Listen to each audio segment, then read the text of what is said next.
we needed to sort of simplify it and not stress people out.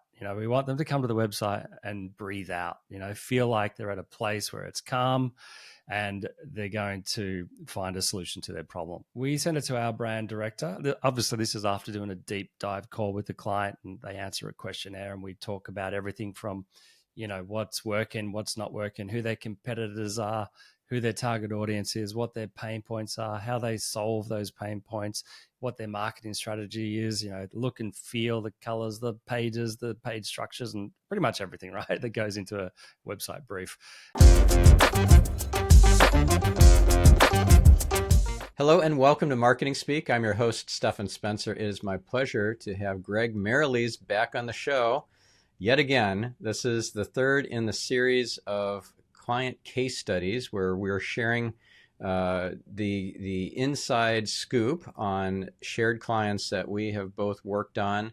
I and my team from an SEO perspective, and him and his team from a redesign and conversion perspective. And we're going to share some of the tips, tricks, and strategies that we applied to this client that will be applicable to you. So Greg Merrilees is the founder and managing director of Studio One Design. He's an incredible human, a great innovator, and just a light in the world. He's an awesome guy and a good friend. And we have collaborated on many, many, many projects. I can't even count how many, certainly dozens over the years, well over a decade. And it's always a joy to work with you, Greg. Thanks for coming back on. Thank you, Stephan. And listen, just so you know, all of these joint projects are thanks to Stephan sending them to us. All right. So I really appreciate you, Stephan. And yeah, we do have a lot of fun. We are good friends. We catch up every week and we talk shop and we talk personal lives as well. So it's really cool. Yeah, it's been great. It's I really treasure our friendship, and of course the business collaboration is great too, but friendship's number one, right? So now in this episode, we are going to do an analysis of deep dive into primaltrust.org, which is an online course, online program based website. So in the previous episodes where we did case studies, when we did a local services business, and another one we did an e-commerce business that was selling books, and those were both pretty fascinating. If you haven't listened to or watched either of those, please, I recommend doing that. They're really fascinating, and there's a lot of great advice in there. So in this particular teardown or analysis, we are going to look at what makes for an effective content site where some of the content is out there in the public because we have to bring people in from Google search, from LLMs, from word of mouth and all that. They need to come in from not just the homepage, but also other pages. And then we also need to have enough compelling content on the inside that people want to stay and continue with a subscription month after month. Greg, why don't you share some additional insights on Primal Trust and the background? Because, of course, you have your own onboarding process with each client, and you take screenshots of the before, you take notes, you do all sorts of prep work before an engagement or at the beginning of the engagement. So why don't you kind of walk us through a bit of that? Yeah, sure. So with this client in particular, they are like a really good established brand in the industry of helping people with trauma recovery, nervous system healing, a mix of self-paced courses, and really a community-focused group, right? So she's created an awesome community here. And so, which means as well, there's also a challenge in that when we redesign a client's website, we've got to think about that existing community and not be too jarringly different, because they can get annoyed, which some of them did with the redesign. We'll talk about that later. But so basically, what we're talking about here is we started with a website that looked like this initially.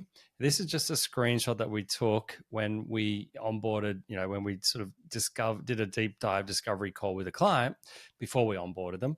And this is a screenshot. It's not showing all the parallax effects, but it does show you roughly what it was. But we also popped it into the Wayback Machine, and you can see it had a video background, which is kind of pointless. And I say that because it looks nice and creates a bit of a feeling, and it's captivating, but it takes forever to load, which negatively affects your organic rankings. And it's quite annoying for the visitor as well if they're trying to read copy and all these things flying around.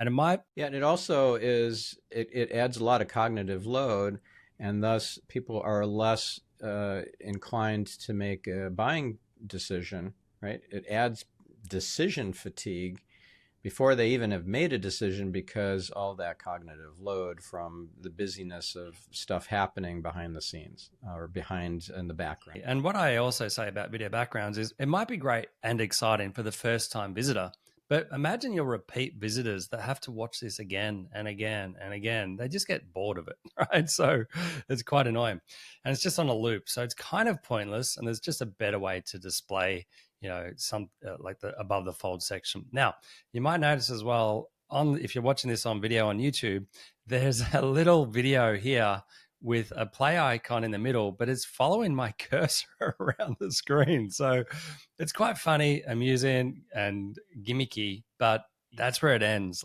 It is gimmicky, and it doesn't help, boost conversion, which is what we're all about. So yeah, just don't use any gimmicks like this. Now, as we scroll, it does have a lot of parallax effects where things, as you scroll, elements scroll at a different rate, a different speed to other elements, right? So that can be quite annoying as well. They did it as well in the course section, which is actually quite effective because it doesn't take up a lot of vertical space. So I think in that case, it's good to use a little bit of parallax effects. But then at the very footer, there are some missing things because it's the Wayback Machine. But yeah, in the footer, they actually had a subscribe to our email newsletter, which we say is generally a bad idea unless you are a bit of an authority out there and you have, probably millions of fans. Then it's probably not a bad idea because they'll opt in. But realistically, if you just have a smaller business and you're offering, a digital product or a membership or even a service, the point is you want to deliver something of value in return for an email address as opposed to just a newsletter. So we helped her with a new strategy of this. So basically, when we first met Kathleen, the owner of this business, she's super nice. And like I said, she's built a very loyal community, and she does a great job with helping people. But yeah, when we reviewed this website, she said to us that it didn't rank for anything, not even her brand name, let alone other keywords that Stephan will unpack. And she said it's very confusing for visitors. Above the fold, there's actually 3 calls to actions, which don't really make much sense because they should all lead to the same thing. And then also they didn't have any strategy to warm up, cold visitors, even though she did have various lead magnets. So that's why, what we did instead, we'll get to that, was just helped her with that whole strategy piece. So that's kind of the background of the situation before we did the redesign. Yeah. And she helps people so much. Dr. Kathleen King is a real leader in the fields of helping people who have trauma and chronic pain and chronic illness, who are really suffering, and help them to get through that suffering and ameliorate it, work through stuff like Lyme disease and other issues that have really wreaked havoc on their lives. And so they're not in a very resourceful state when they come to her. They're really in a tough place. And so we have to have some elements that are really easy for them to grok, to make sense of, and not have a lot of complexity. It needs to be really straightforward. And Kathleen made that very clear, that that's something that has to maintained through the site redesign and through all the work that we did from an SEO perspective, my team at Net Concepts. Yeah, and just on that, because she had that community, they obviously have a membership platform as well that already has a lot of content that has a certain look and feel. So we didn't want it to be the new website to be jarringly different to that. So the client sent us this mood board initially and said, this is how we want the new website to feel, because it matches with their existing content, all of the content that they deliver to their members via their membership site, essentially, right? So this is what they sent to us. And then we showed it to our brand director, and she said, look, we understand where the client's coming from. However, it does feel a little bit dated and a little bit too busy, too much going on. And we kind of, like, for the reasons that Stephan just said, we needed to sort of simplify it and not stress people out. We want them to come to the website and breathe out, feel like they're at a place where it's calm and they're going to find a solution to their problem. So we send it to our brand director. Obviously, this is after doing a deep dive call with the client, and they answer a questionnaire, and we talk about everything from, what's working, what's not working, who their competitors are, who their target audience is, what their pain points are, how they solve those pain points, what their marketing strategy is, the look and feel, the colors, the pages, the page structures, and pretty much everything, right, that goes into a website brief. And so then based off that, our brand director, reviews everything and puts together a beautiful mood board. And this is it here. And so we start with the words that are most important that get drawn out of the briefing process to the client. The most important words to the client were healing, welcoming, natural, warm, calm, grounded, safe, authentic, and mindful. So everything that we create needed to represent those words that will create the mood that we're after with this brand. So this screen here, if we're on YouTube watching, is just literally trying to capture that mood. And then the color palette, like I mentioned, we didn't want to be jarringly different to her existing palette, because she has members that are familiar with this brand, and she has so much incredible existing resources that we needed to match that. So there's the color palette, and then we just sort of break down the amount of this sort of jadey, dark jade color we want to use versus the other colors, and there's always a contrast call to action separate to everything else. So that's the color palette, the breakdown. And then obviously she's got her existing programs in these colors. So what we tried to do was keep the color palette, but just give it some percentages of those colors to really, and we add some gradients and things like that to really just kind of modernize that palette and tie it in, more with the rest of the palette around it, which is our addition. The font use as well, thinking once again, trying to match, the way we want people to feel. We're just trying to create some different font pairing that represent it being not too stressful to look at, essentially, just to give that calm feeling. And there's a lot on the screen right now, so obviously you wouldn't see all this in one screen or one fold on a website. It's just giving the client various ideas. And when we send this to the client, the client gives us feedback, and we roll with their preferences. But then there's some gradient backgrounds. Again, it's just got that nice, soft, flowy feel, which we included throughout the designs, just to give it that sense of calm. Same with some textures. They're not busy. They're very soft and muted. And then photo effects as well. So this is just some direction for the type of photos we wanted to use amongst the website design, and a little bit of like photography direction as well for Kathleen with her photos. And she already had some beautiful photos, and we just directed her with how we can I think she had some new photos taken after that, and B, even with her existing photos, we can just pick ones that suit this look and feel, and even adjust the colors to suit the brand, essentially. And then there's a whole range of icons and illustrations that we create for the brand to explain various sections, and then we just present some various layouts for various pages, and that can also be rolled into her social media. So that's the mood board. Any questions on that, Stephan? No, but it's beautiful. Like you guys are true artists. Thank you. We do have really, really good. Thank you. And so now on the screen is we're sharing the after results. So this is the actual homepage, I'll just refresh so you can see. You'll see a little animation on what we call these impact metrics that just animate for about a second just to get your attention, because these things are really important. So what we're trying to do with these little impact metrics is somebody lands on this page for the first time, they're going to read the headline. We want them to focus on that, so we don't have any moving backgrounds. We have a beautiful image of Kathleen, feeling like looking relaxed and calm, which is what we want to represent. And it also enhances the copy, reclaim your vitality and experience healing beyond chronic illness. Then there's a little supporting tagline that supports how she helps people. Then there's call to action to view the membership. And then we show these impact metrics that give her some credibility to let people know how many people's lives she's changed, and the countries that she's in. She's very global, 7 years, etc. in the industry. So, and then we lead with some testimonials after that. So we've got a sticky top nav, of course. But yeah, so I just wanted to explain the way we want people to feel when they land on the page is a sense of calm. So you'll see throughout. Yeah, I mean, do you want to mention something about the Google reviews and ratings? Because that's, I think, done quite cleverly. It can be tacky in the way that it's implemented in many cases, adding the star ratings and the number of reviews, but I think it's quite elegant here. It's kind of set apart in a way that doesn't detract from how professional and just kind of really, there's just an ambiance to the site, and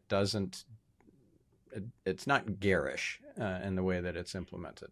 Exactly. I mean, we wanted to get attention, so it's a little bit jarring versus the rest of the design, but this is clickable as well, so it will go to. But it's put in a separate box, kind of like a little sticky note, a Post-it note. That's true. So it does get your attention because it is important.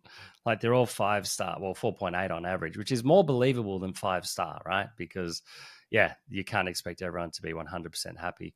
And if it was all, let's say you had 1,000 5-star reviews, people don't believe that. It's proven that people will believe a 4.7 or a 4.8 over a 5-star just because of human nature. You can't please everybody. But so if you look at the design and the copy. And by the way, I just want to mention something about Google reviews. People can write Google reviews who are your competitors, who are haters, who have never been a customer or client, and just random trolls. So if that happens to you, and I hope it doesn't, but if it does happen to you, there are recourses that you can take. You can file an appeal with Google, and you can get a company to help you with that if you don't know how to do it. And you can get those crummy, like troll-ish reviews removed from your Google My Business profile or business listing. Wow. Is that easy or hard? It can be easy. It depends on how obvious it is. Like, I'm not a customer and I never will be. I hate these guys. I tried calling them on the phone and they didn't pick up, and now I hate them forever. It's like, that's pretty obvious. They weren't a customer, so how can you possibly give a rating and a review? Got it. Okay, cool. And you notice as well, like you can scroll through the actual reviews that we've purposely picked out without this scrolling by itself. A lot of people put, a rotating banner of reviews, which, does get your attention, but can be quite annoying because you're taking the control away from the user. So we just put a little left and right arrow. People can scroll through when they're ready. Because the other thing is when somebody is reading one, if it's too long and it scrolls to the next one, they don't get a chance to read it. That's annoying as well. So yeah. And that adds that cognitive load, because now they're partially finished with one and they didn't get resolution to that. Now they're on to the next one because it auto-rotated. One other thing I want to point out too is that this actually is a box of expert testimonials. So these are not customer or client reviews. These are people who are industry experts, like Dr. Will Cole. He's actually been on my personal development and health and biohacking spirituality podcast. He's a super smart guy and well respected in the industry. He speaks at conferences and so forth. And so him providing an expert testimonial really adds a lot of credibility. There's Dr. John Bergman, who is also a really well-respected person with a big following, a big subscriber base on YouTube. He's also been a guest on Get Yourself Optimized on my other show. And having those in addition to being able to click through to see all the Google reviews and ratings is it's a 1-2 punch. Yeah, totally. Good point. Yeah. So the more credibility we can add closer to the top of the page, the better. So yeah, Google reviews plus expert reviews. Very, very, very cool. I forgot to mention that. So thank you, Stephan. And then the next section is all about what's in it for them, and it's just reiterating how Catherine's community can help. So Kathleen. I beg your pardon, Kathleen. It's been like a year since I spoke to her.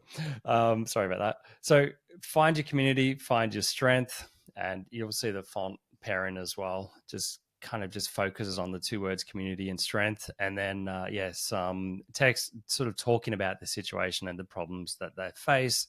And then. And now I just want to mention something here about the headlines, which I find really compelling on Primal Trust. So find your community, find your strength. So somebody who is in a really dark place because they're in a lot of pain and they're dealing with chronic illness and have been for a period of time, they need a community, they need strength, and it's all about them. So one thing I learned from Clay Hebert, who was a past guest on this show on Marketing Speak, and somebody who's spoken multiple times at Genius Network, he has this formula for headlines, especially those that are the main headline for the homepage to bring the person in. And it's verb, your, noun. So the word your in the middle, but then a verb at the beginning and then a noun at the end. So find your community, find your strength, or fund your dream if you're like a mortgage broker. Those are examples of verb, your, noun headlines that draw the visitor in and promise a compelling transformation and not just information. Another thing I learned from one of the copywriting legends, just reading from a book called Breakthrough Advertising, Gene Schwartz, he explained that the headline's only job is to get the reader to keep reading. Find your community, find your strength. There's an open loop there. It didn't give the punchline away. It makes me want to keep reading to find out how do I find the community and the strength that I need. It doesn't just say the thing and then it's all done. I want to keep reading. And so that's the most important thing to remember when you're crafting headlines for your website. Exactly. And so, yeah, it is just talking a little bit about their situation. Are you feeling, are you tired of feeling unheard, unsupported in your quest for health and vitality? If you're navigating, blah, blah, blah, we've got a solution basically. So we're just trying to frame it initially so that they feel heard and understood, and then you present the solution. And that's a big problem for people who are suffering from things like Lyme disease, chronic fatigue syndrome. A lot of people don't get it. They don't understand the world of the chronic illness that's often unspecified or difficult to, or impossible sometimes for the allopathic practitioners to diagnose, or they say, no, that's not a thing, chronic fatigue, there's no such thing. No, there is. For somebody who's suffering, they don't feel understood by the allopathic medical community, the establishment, right? And they want that understanding and empathy and relatedness, not just with the person who's running the community, but the other people in the community as well. Like, hey, you get my world. I want to be in this world where we support each other and we get through this. Exactly. Yep. Well said. And then you want to present your solution just in the most succinct, not so many words kind of way, which I think is really good because there is an actual landing page for people to join the membership as well. So we just want to give people a little bit of an overview. Remember, the purpose of your homepage is like a page to build trust in your brand, prove you're a credible, knowledgeable expert, and then offer your solutions and give them a pathway that's right for them. So if you remember before, like we were saying, don't just have a newsletter. So she has a newsletter because she has a decent community. She actually has like, thousands of people on YouTube and on Instagram, etc. However, she also has an exit pop that you can't see now, which is the lead magnet that I mentioned before that offers more value. And we'll talk about that in a minute because that's the main strategy. But yeah, she still gets signups to her newsletter as well. Like I said, if you're if you have a brand with a decent following, you can do that, but it's not the best way to build a following of new leaders to get an email address, because you're not providing a lot of value versus a PDF or a quiz. So you'll see there is a quiz section. That's also the exit pop. We'll show you that in a minute. She has really good videos as well. She puts a lot of effort into her videos. So, if you are on this primaltrust.org website, have a look at some of her videos because, they're quite engaging. And then just an overview of the different levels within her membership. And then we end with like a PDF. So it's various pathways. If people aren't ready to check out the membership, then they can do the quiz, they can download the PDF, etc., whatever's relevant for them. Okay, so that's the homepage, and then just a really nice, message and image at the very end of the page, essentially. Well, almost the end, just to reiterate, what her main sort of purpose is. Together we rise, together we fly. So it's really reiterating that community aspect. And then there's a little bit about Dr. Kathleen, not Catherine, section there. And then we have, just a little bit more about, who is Primal Trust, essentially, because she's not a one-man person, one woman band, I should say. She has a team of I think 25 people. So obviously, we need to represent this as a full brand, not just a one-person brand, essentially. So that there is the homepage. Is there anything else you wanted to mention there, Stephan? No, but I'm curious if you can pull up the pop-up. If not, I have it here. I can pull it on my screen. Can you? Yeah, because I can't make it pop up again. Just a general rule with pop-ups, listener, or viewer, is only have it pop up once per day per visitor. Otherwise, it becomes too annoying if they go all over your website and it pops up all the time. So I can't make it pop up again for that reason, because it popped up earlier. But yes, did you want to share your screen and show that? Yes. Yeah. Okay, so this is a really cool pop-up. I think it's really attractive, really elegant, really compelling. It has a great free download, which is a wonderful guide, this ebook that you get for free, but then it invites you to take the quiz. So it's actually double whammy. You're getting two things at once. You're getting the quiz and the results of that quiz. Then you're also getting this How Healing Happens ebook, which is really well researched and well put together. It's over 100 pages. It's really compelling. You're going to get this great free thing just by taking a short quiz. And the headline here is nervous system dysregulation behind your chronic symptoms? Anything you want to add here, Greg? No, I just think from this point, maybe just press take the quiz now, and let's just sort of show how this looks. Because a lot of people use software for quizzes, third-party software. You don't really need to. I mean, you can if it has a lot of logic and technicalities to it. You can use like Typeform. A lot of people use that. But if you have a WordPress site, you can generally just use like the page builder. We use Elementor. So this type of thing is just built right in. You can still use logic, but you can then customize it however you want it to look to match the look and feel of your brand, as opposed to using a third-party software. Even though you can embed it into your page, like I frame it in, it's still a bit of a disconnect. So this is a better way to have it looking exactly how you want it to look. But then you just answer questions. Yes, no, next.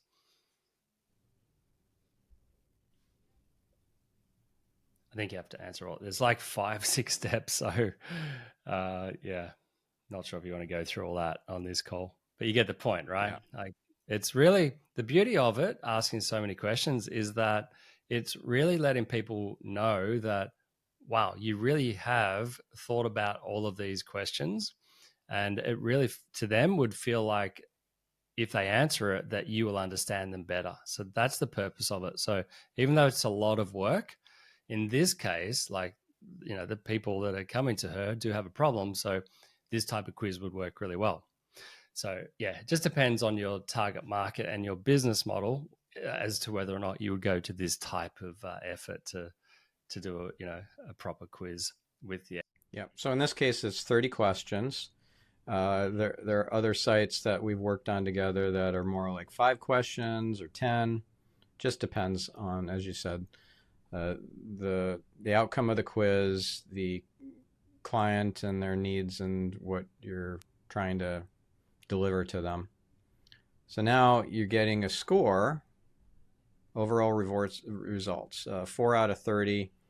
And if you want the guidebook, you got to put in your first name and, in this case, last name as well, and email address. But yeah, it's not like you're going to just bail at this point because you invested the time into filling out the questionnaire, but you didn't supply your email address yet. And you feel like you haven't gotten all the details. You've just got a score, but you didn't get the detailed results yet. You didn't get the guidebook, so it's a no-brainer. You've already invested, X amount of time filling this out. You might as well do the last little step here and give your email address. That's right, exactly. And we've tested multiple step quiz forms like this, where you either ask for the opt-in at the start or at the end. Conversion rate is quite similar. But I feel like you'll probably get a more dedicated person if they go through, all those questions first. And then she's asking for last name, which usually doesn't convert that well. But yeah, if it's after asking them 30 questions, they're more inclined. Yeah, exactly. Yeah. So let's move on to internal pages of the site. All right. So then we have a membership sales page, essentially, right? So what we're doing above the fold, like, you've got to remember, people may come to this page initially without seeing the home page, right? Because they could get to this directly from her social media or other ways. So she's just trying to let people know what's in this course. And generally speaking, if she does a lot of warming up of her leads, then they really will be warmer. So she's just trying to let them know straight away what's in the course, like level 1, 2, 3, regulate, integrate, liberate. And I love those words because it's kind of very much, benefit driven as a one-word summary of each of the levels, which is pretty cool. And so then we have, the headline is, in this membership, so it's really clear that it's a membership, you will reconnect with your natural ability to heal. Then we've got the 3 levels explaining what they are, and then call to action to join. And then we've got, we reiterate the impact metrics below that. Then we go into some social proof, and then we sort of break down, there is a video, and then that's a really good video to watch, but then it breaks down in more detail what the program is all about and what they get in each of the levels. And then she has a pricing section. I don't think we designed that, but yeah, maybe it's been changed since we designed it. But yeah, then she has the actual Google plugin for the reviews. And yeah, once again, this, I wouldn't suggest that you have it move, but yeah, in this case, pretty sure I don't you think didn't. we added this, but maybe the clients added it later. Yeah, but that's okay. I mean, it's social proof, so it's not going to hurt. But yeah, generally speaking, yeah, I wouldn't have it move. But yeah, and then it's got a call to action to write a review. That's a leakage point, so I wouldn't do that either, personally. Then she has a video which shows a lot of her customers and their success stories, and it's probably just like a collage of all the clients in one video, which is a pretty smart idea. And then she's reiterating what's unique, what the benefits are, what's unique. And then there's a nice image of a community, like an online community, just showing that it's part of how she delivers her membership, where they can get exclusive group support, essentially, on calls, one-to-one calls, etc., like that. But yeah, so and that's it. So the landing page, I mean, it has a little bit more to it, but you can go to the page and check it out. But yeah, it's on brand. It's good value. It's an incredible offer, and yeah, it converts well. So Yeah, and then FAQs. Explain the FAQs at the bottom of this page, Stephan, because these are probably super. Yeah, so some of these questions, a couple of them were expanded out, so they're not hidden content. All the questions are displayed with the plus sign or down arrow, whatever your method is to convey that you can expand the question to display also the answer underneath it, but it's hidden by default for most of the questions and answers. And the ones that are displayed by default are the ones that are getting the most weight by Google and partially discounted if they're hidden by default. And so this is helpful from an SEO perspective, a lot of good keywords and a lot of good helpful content in there. Google is able to discern what is SEO content that's just there for SEO purposes and what's there to help the user too.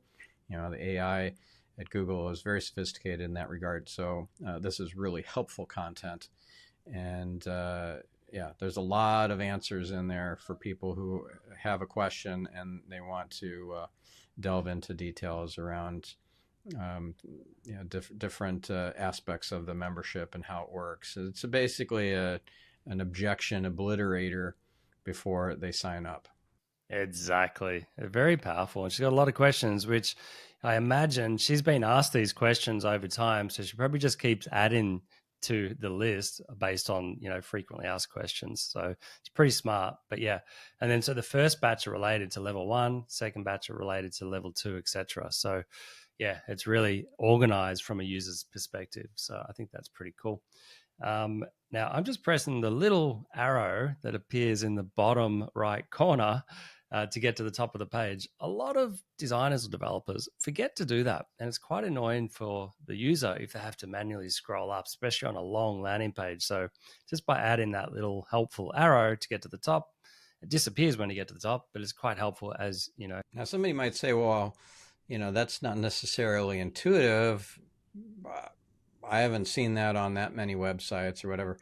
Well, if you think about how you use, let's say, WhatsApp, and you're in a group that's very active on WhatsApp and you haven't caught up on all the latest threads in there, there is that arrow that points the other direction that jumps you down to the very last message. And, we're trained to use that because billions of people are on WhatsApp. And so they're getting, that paradigm already. So it's not that much of a leap to have an arrow pointing the other direction to jump back up to the top. There you go. Love it. Cool.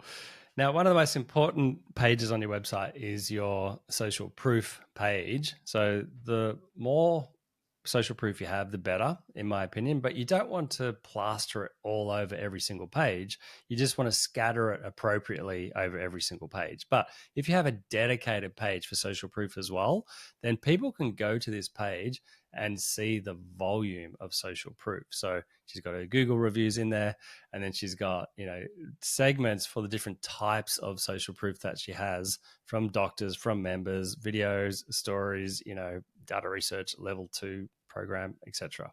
And so there's a lot in there, and some of them are not fully expanded. So there's a little load more for each section. And yeah, the ones that we really want to highlight, we've put photos we've made a nice design for it. It's quite unique, as opposed to just a Google review. So there are a lot on this page, and so a couple don't have photos. That doesn't look very good, but yeah, video testimonials, and then this section down here, stories of triumph based on condition. Like, look at this. These are all categorized based on, if you're somebody that has one of these conditions, not all of them are loaded by the looks of it, then you can just literally click on that to see relevant testimonials. So I think that's pretty cool. And then, some testimonials from level 2, quite boring, but to us, it might be boring to look at, but somebody might get a lot of value out of this. And we've highlighted the bit that, or the client has, that thinks might be most beneficial for the reader to read. So testimonials can be boring to look at if there's a lot of text with one testimonial. So if you highlight the bit that you really want people to focus on, yes. Yeah, I don't remember where I learned that from, but that was years ago. Yeah, it was a great little tip. Yeah, Cool. And so it just, as you can see, you just keep loading more and more and more and more. So yeah, the more social proof you can show in total on one page, the better. So yeah, it just becomes more believable, which yeah, in this case, I think, people would be skeptical. So it's just another reason for people to say yes.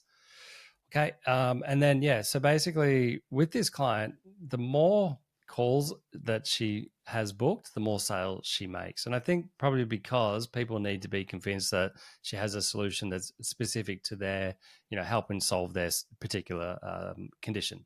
And so, yeah, we have a book a call page. This video is actually really quite good. So it's probably worth watching if you're thinking about putting a page together for booking a call rather than just having your calendar embed. Go to the extra effort of doing a video, letting people know, who you're a good fit for, who you're not a good fit for, and, what the specific benefits are of your program in a video. It can just help really build trust when you put the face, to the brand, basically telling specifically how people are going to benefit. Because yeah, if she is on all those calls with the community, then that's what people are going to see once they're a member. So yeah, building trust from that outset, having a video from her is going to be super powerful for attracting people.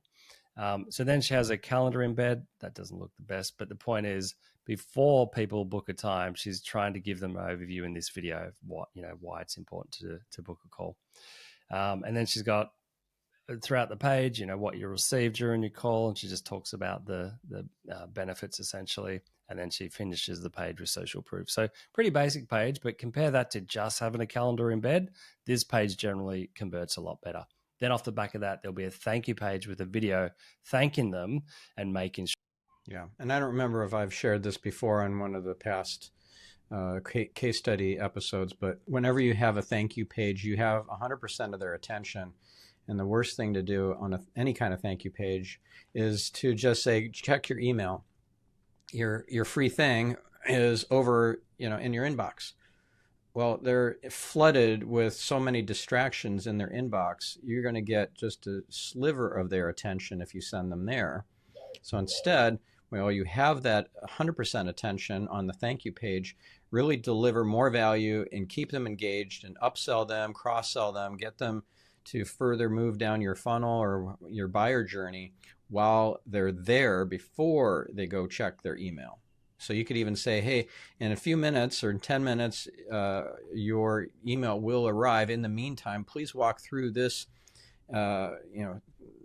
whatever, thing that this value thing that is really compelling that will help them move down the buyer journey and solve their problem. The point is, it is doing a great job. I mean, she did all the copy. We helped with the design. We worked together. Stephan's team did the SEO. She got more traffic. So all those things contribute to more sales. And really, that's the reason she reached out to all of us. And yeah, we helped her achieve that result. Yeah. Okay, so I just want to walk through some stats and graphs. This is publicly available information if you have a SEMrush subscription. I'm not sharing anything confidential here. I just pulled up primaltrust.org in SEMrush, and you can see an up and to the right graph of organic traffic. So we started working with the client in, I think, October of 2023, worked through to late summer of 2024, and then the engagement's paused. She's not worked with another SEO company, but for budget reasons, pausing our work together. But you can see that you even get SEO benefit after you've implemented your changes, your foundational kind of infrastructure changes, the content changes, optimizations, and link building and so forth. That kicks in potentially many months later after you've done the work. It's not immediate usually. So it's not uncommon for stuff that was done, let's say, in the spring to start showing up and showing benefit in the form of increased rankings and traffic 6 months, 12 months later. Incredible. Yeah, exactly. That's the benefit of SEO, right? If it's done well, yeah, it lasts. Yeah. And let me also show another thing. So she was not ranking, as you said, Greg, for even her own brand name. But now she's ranking, and has been for a while, for brain retraining as an example keyword that she really wanted to rank for. She's currently number 4 for that, as you can see here. And that's important, not just for getting leads coming in, but also for positioning. Like for brand positioning, if you are a leading option for brain retraining information and programs, and you're nowhere to be found on page 1, and your competitors are there, well, if you're trying to get speaking gigs, or you're trying to get partnerships or JVs and things like that, and you aren't positioned with those other leaders in the field, they're going to question whether you're a leader too. Love it. Fantastic, Stephan. So yeah, that's great. Is there anything else you want to add, or should we just sort of wrap up with the takeaways? Yeah, let's wrap up. I think this was all good stuff. I think we built a strong foundation for our listener or viewer to apply some of these principles to their own website. So let's recap what those principles are. Yeah, look, I think messaging is a big one. So having clarity in your message, making sure it's all about what's in it for them, as opposed to, it not being all about your offer. It's more about how you can help, how your offer can help them. I'll get that out eventually. Yeah, and reducing cognitive load in the process. Exactly. Yeah. And which leads me to video backgrounds. Use them only if you really, I would say don't use them unless you split test and you realize it is getting a good result. But most of the time it probably will negatively impact your organic rankings and your conversions. So yeah, just be careful with video backgrounds and parallax effects as well. You can use it to put focus onto social proof, but just try not to overdo it because it can be quite confusing. And then also think of another lesson from this is if you do have an existing brand and existing members in this case, because it's a membership, then think about how a redesign might affect them and how they'll feel about it. So yeah, just be compassionate to them. All right. And that's kind of that's the wrap. And lead magnet, try not to use a newsletter, try and use something of value in return for an email address, like a PDF or a quiz, etc. And from an SEO perspective, things that worked for this client and will work for you is to do the strategy before you do the implementation. So in the case of Primal Trust, we did a link building strategy. We did audits of their content and of their technology and everything. So we were able to really hit the ground running once we had the plan in place and figured out what the priorities were and the biggest needle movers. So my favorite quote from The Art of War by Sun Tzu is, "Tactics without strategy is the noise before defeat." Don't short shrift the strategy just by asking ChatGPT in some half-hearted prompt for a strategy, and then start beavering away at tactics that may not get you to your intended destination. Love it. So check out netconcepts.com. That's Stephan's team. And studio1design.com. So, Greg, do you want to share your socials and all your various websites, your book and all that? I think the book website, because there's a whole chapter in nextlevelwebsitedesign.com, that's the book website, focusing just on online businesses. There's various chapters that focus on various business types. Like we've got a whole chapter on e-commerce, whole chapter on service businesses, whole chapter on online businesses, whole chapter on personal brands, as well as all the principles that go into, understanding what converts. So yeah, check it out, nextlevelwebsitedesign.com. Yes. And your personal site is gregmerrilees.com, and your agency website is studio1design.com. Thank you. And stephanspencer.com, and about 10 other podcast websites that you have. Yes. marketingspeak.com, getyourselfoptimized.com, and exactly. Thank you, listener. Yeah. And all Studio One designed, beautiful, amazing websites. Thank you. Appreciate it. All right. And thank you, listener. We appreciate you. Go out there and make the world a better place, do better marketing, make the world better by being better and enjoying life. We'll catch you in the next episode. I'm your host, Stephan Spencer, signing off.